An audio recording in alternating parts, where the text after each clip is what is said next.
their website and say, okay, what makes these 3-time failed guys think that this is going to succeed? You know where most of the startups die? They die on the second page of Google, which no one visits.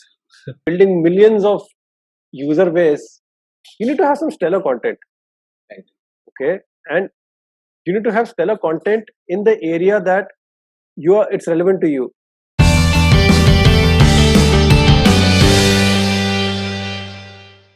Creating good content, creating a good SEO strategy will really help. For example, what did Canva do? Canva is a design firm, right? And what are the top things that people want to design? And again, they went after people who don't have money, because a lot of the stuff is free. So how do I design Facebook ad campaign? How do I design welcome card? How do I design thank you card?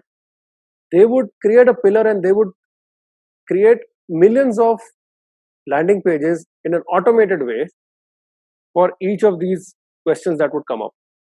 And over a period of time, you see this whole exponential curve coming up, where you just talk anything about design and a Canva page pops up in the first page of Google, which is gold. You know where most of the startups die?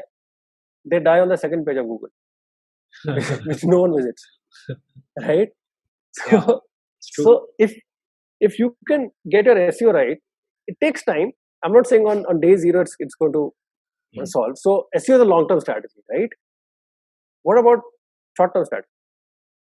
Okay, if I have to do marketing, what is the best form of marketing? It's word of mouth. I should, as a startup, think about building my referral program if my product leads to referral as a separate product itself. Companies like Dropbox and Airbnb were built on the back of referrals. They gamified the whole referral scene. Okay, they gave free cashback, or they gave you. So the most interesting thing about referral is you don't need to give cash every time. You can give a little bit of your product for free. For example, for Dropbox was every 5 friends I get in, I get X amount of GB free. Right?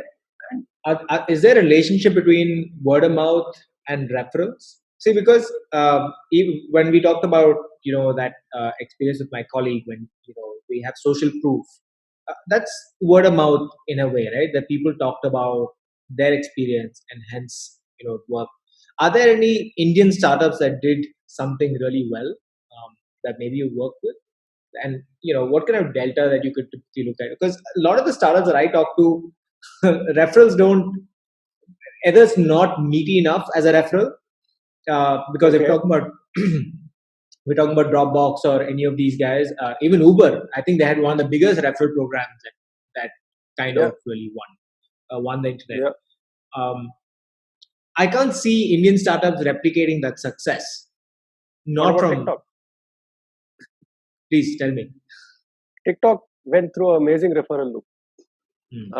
Fine, they threw a lot of money at the problem, but referral was one of their big modes of user acquisition too.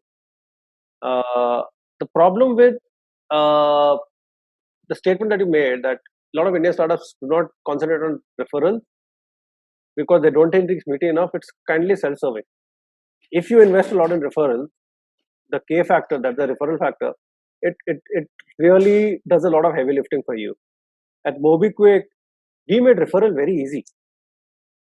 At that point in time, Google allowed us certain privileges. So we would actually take up your entire phone book, and at the click of the button, we would send an SMS to your entire phone book at our cost, saying that, I'm using Mobikwik, you might want to try it. Wow. As opposed to a typical 5 to 6 clicks required to refer. Like again, I said, a user doesn't give your product more than 20 to 30 seconds a day. So to ask him to jump through 5 or 6 clicks and write a message, it's going to be very difficult. Okay. So